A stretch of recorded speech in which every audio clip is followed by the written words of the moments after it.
ಕೇಂದ್ರ ಸರ್ಕಾರಕ್ಕೆ ಕೊಟ್ರೆ 100 ರೂಪಾಯಿನ ನಮಗೂ ವಾಪಸ್ ಬರೋದು ಎಷ್ಟಪ್ಪ ಅಂದ್ರೆ 12 ರಿಂದ 13 ರೂಪಾಯಿ. Karnataka state is contributing more than 4,30,000 taxes to Union of India. Is it not an injustice to people of Karnataka?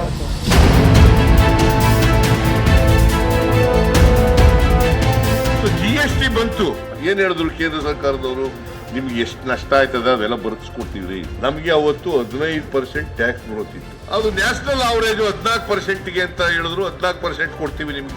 5 ವರ್ಷ ಕೊಟ್ರು. 2022 ಜೂನ್ಗೆ ನಿಲ್ಲಿಸ್ಬಿಟ್ಟು 23-24 ಎರಡೇ ವರ್ಷದಲ್ಲಿ ಆ ಕಾಂಪನ್ಸೇಷನ್ ಕೊಡ್ತಿದ್ರಲ್ಲ, ತೆರಿಗೆ ನಮಗೆ ನಷ್ಟ ಆಯ್ತಲ್ಲ, ಅದರಿಂದ more than 59,000 crores ನಷ್ಟ ಆಯ್ತು. ನಮಗೆ GST ಇಂದ ನಷ್ಟ ಆಗಿದೆಯೇ ಹೊರತು ರಾಜ್ಯಗಳಿಗೆ ತೆರಿಗೆ ಜಾಸ್ತಿ ಬರ್ತದೆ ಅಂತ ಹೇಳಿದ್ರು. ಅದು ಸುಳ್ಳಾಯಿತು.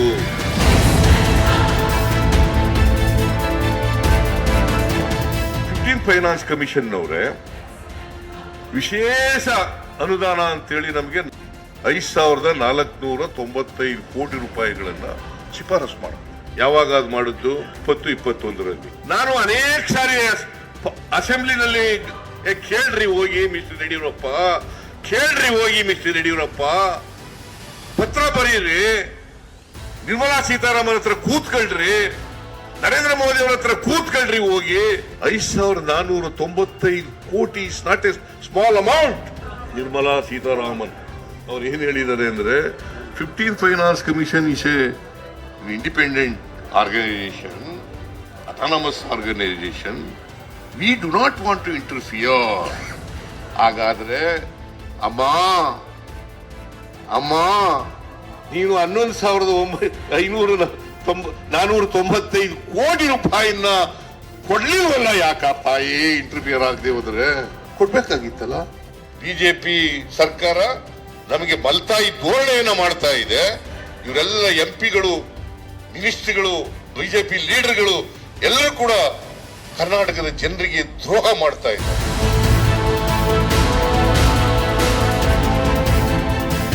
ಬರಗಾಲ ಬಂತು ಕರ್ನಾಟಕದಲ್ಲಿ. ಡಿಸೆಂಬರ್ 20ನೇ ತಾರೀಕು I along with Mr. Krishna Bairegowda, we met Prime Minister of this country, Sri Narendra Modi ji. ಅವ್ರು ಏನ್ ಹೇಳಿದ್ರು?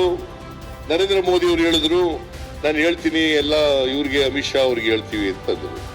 ಆಮೇಲೆ ಅಮಿತ್ ಶಾ ಅವ್ರನ್ನ ಭೇಟಿ ಮಾಡಾಗ ಏನ್ ಹೇಳಿದ್ರು? 20ನೇ ತಾರೀಕು ಭೇಟಿ ಮಾಡಿದ್ವಿ, ಡಿಸೆಂಬರ್ 20ಕ್ಕೆ.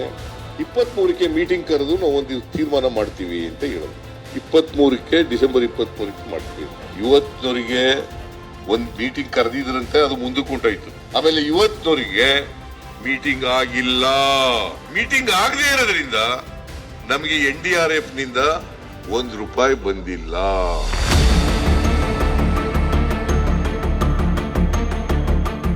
ಅಪ್ಪರ್ ಭದ್ರಾ ಯೋಜನೆಗೆ 5,300 ಕೋಟಿ ರೂಪಾಯಿ ಕೊಡ್ತೇವೆ ಅಂತ ನಿರ್ಮಲಾ ಸೀತಾರಾಮನ್ ಅವರು ಬಜೆಟ್ ಸ್ಪೀಚ್ ನಲ್ಲಿ ಹೇಳಿರೋದು.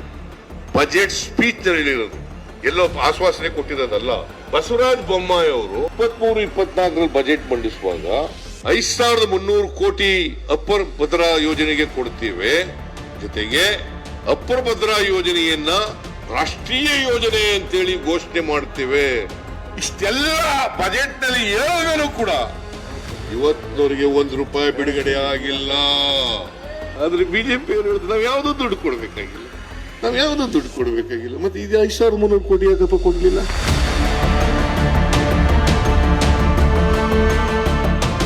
ಇಂದಿರಾ ಆವಾಸ್ ಮನೆಗಳು ಅಂತ ಇದೆ. ಆ ಇಂದಿರಾ ಆವಾಸ್ ಮನೆಗಳಲ್ಲಿ ಕೇಂದ್ರ ಸರ್ಕಾರ ದುಡ್ಡು ಕೊಡ್ತದೆ, ಆದ್ರೆ ಹೆಸರು ಮಾತ್ರ ಪ್ರಧಾನಮಂತ್ರಿ ಆವಾಸ್ ಯೋಜನಾ. ಆದ್ರೆ ಕೊಡೋದು 1,20,000. ನಾವು 1,20,000 ಕೊಡ್ತೀವಿ. ಅನ್ನಭಾಗ್ಯ. ಕರ್ನಾಟಕದಲ್ಲಿ ಇರ್ತಕ್ಕಂಥ ಬಡವರು, ಎಲ್ಲ ಜಾತಿ ಬಡವರು, ಇಂಥ ಜಾತಿ ಬಡವರಲ್ಲ, ಇಂಥ ಧರ್ಮದವರು, ಇಂಥ ಜಾತಿಯವರು ಅಂತಲ್ಲ, ಎಲ್ಲ ಜಾತಿ ಬಡವರು. ಅವರು 2 ಹೊತ್ತು ಊಟ ಮಾಡಲೇಬೇಕು, ಹೊಟ್ಟೆ ತುಂಬ ಊಟ ಮಾಡಲೇಬೇಕು ಅಂತೇಳಿ ನಾವು 5 kg ಎಕ್ಸ್ಟ್ರಾ ಕೊಡ್ತೀವಿ ಅಂತ ಹೇಳಿದ್ದು.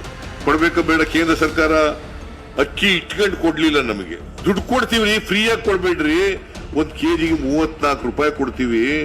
ಕೊಡ್ರಿ ನಮ್ಗೆ ಅಕ್ಕಿನ ಅಂತಂದ್ರೆ ಕೊಡ್ಲಿಲ್ಲ. ಆದ್ರೂ ನಾವು ಸುಮ್ಮನಾಗ್ಲಿಲ್ಲ. 170 ರೂಪಾಯಿ ಪ್ರತಿಯೊಬ್ಬರಿಗೆ ಪ್ರತಿ ತಿಂಗಳು 170 ರೂಪಾಯಿ ಕೊಡ್ತಾ ಇದ್ದೀವಿ.